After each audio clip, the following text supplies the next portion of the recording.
এজন মানুহে যদি এই মুখ্যমন্ত্ৰী ডাঙৰীয়াই ঘৰখনত সোমাব পৰাকৈ প্ৰাৰম্ভিকভাৱে 15,000 টকা এটা দি পিনি সহায় কৰিব বিচাৰিছে, তেওঁলোকে চাৰিটা নামটো কিয় দিব লাগে?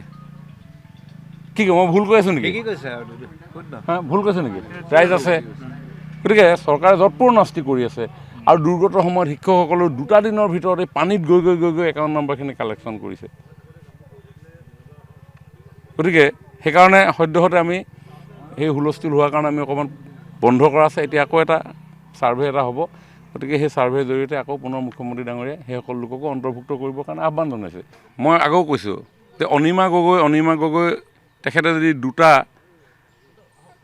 একাউণ্ট দি পিনি পইচাটো লয়, ঠিক তেনেধৰণে যদি আপোনাৰ অলকেশ দিহিঙীয়াই যদি 4টা একাউণ্টেদি পইচা দি লয়, আলতাফ হুছেইন বৰভূঞাই যদি 2টা একাউণ্টেদি পইচা লয়, আজফা বেগমে যদি 2টা একাউণ্টেদি পইচা লয়, আপোনাৰ সুনীতা আইনব বেগমে যদি 2টা একাউণ্টেদি পইচা লয়, আইচা বেগমে যদি 2টা একাউণ্টেদি পইচা লয়, আফচানা বেগমে যদি 2টা একাউণ্টেদি পইচা লয়, আদিত্য ৰঞ্জন বুঢ়াগোহাঁই যদি 2টা একাউণ্টেদি পইচা লয়, আসমা বেগমে যদি 4টা একাউণ্টেদি পইচা লয়, কি বুজিম মানে? চৰকাৰেতো 15,000 পইচাটো কাকো নিদিওঁ নথওঁতো কৰা নাই, চবকে দিবৰ কাৰণেতো প্ৰয়াস কৰা হৈছে।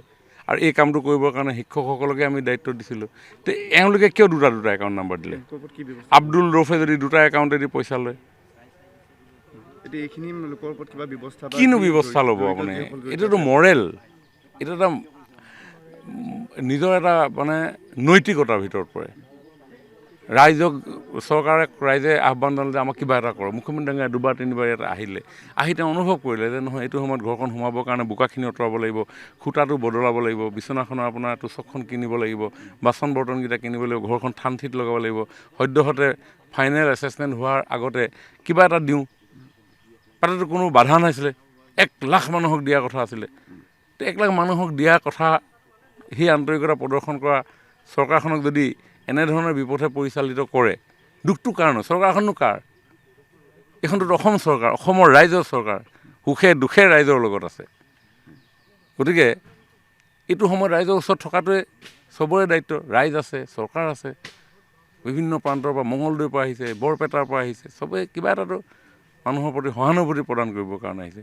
কিন্তু সহানুভূতি লোৱা মানুহবিলাকৰ যদি মৰেলটো এনেকুৱা, নিজৰ একাউণ্টটো যদি 4টা একাউণ্ট নাম্বাৰ দি দিয়ে, কাক দুখ দিব আপুনি? তেওঁলোকেতো পানীৰ মাজত গৈ এছেছমেণ্ট কৰিছে নহয়, তেওঁলোকতো গৈছে নহয় প্ৰত্যেকটো ৱাৰ্ডতো তেওঁলোক গৈছে, একদম পানীৰ মাজত গৈ মই নিজে দেখিছোঁ। মই সেইফালে আপোনাৰ সেইদিনা চিন্তামণিগড়ৰ ফালে গৈছিলোঁ, খনামুখৰ ওচৰত টেবুল লগাই ইফালেও পানী সিফালেও পানী, তাতে বহি লৈ গাঁওবুঢ়াজনে আৰু শিক্ষকজনে নামবিলাক ভৰাই আছে। মাতিছে যে গাঁৱত কোন কোন পানী সোমাইছে, সকলো আহিছে, চবকেতো চিনি পোৱাটো সম্ভৱ নহয়। তেওঁ আহি পিনি 4টা একাউণ্ট দি দিছে, নাপায় নহয়।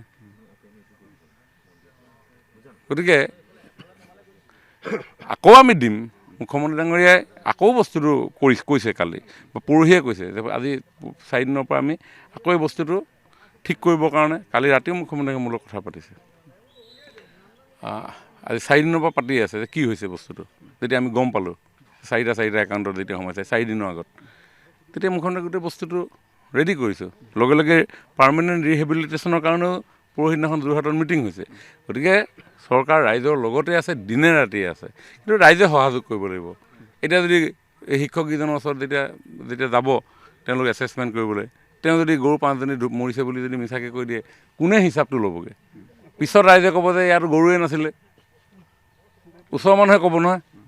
গতিকে ৰাইজকো অনুৰোধ জনাইছোঁ, আজিৰ পৰা যি পাৰ্মানেণ্ট ৰিহেবিলিটেশ্যনৰ এছেছমেণ্ট আৰম্ভ হ'ব, ছাৰ্ভে আৰম্ভ হ'ব, আপোনালোকে সম্পূৰ্ণ শুদ্ধতাৰে, আন্তৰিকতাৰে যাতে আপোনালোকে সহযোগ কৰে, কোনেও যাতে মিছাৰ আশ্ৰয় নলয়। আৰু লগতে আমাৰ শিক্ষক সমাজকো মই যোৱাকালিও বিনম্ৰতাৰে অনুৰোধ জনাইছোঁ, আজিও বিনম্ৰতাৰে অনুৰোধ জনাইছোঁ, আপোনালোকেও যেন সত্য তথ্য যাতে সংগ্ৰহ কৰিবৰ কাৰণে প্ৰয়াস কৰে।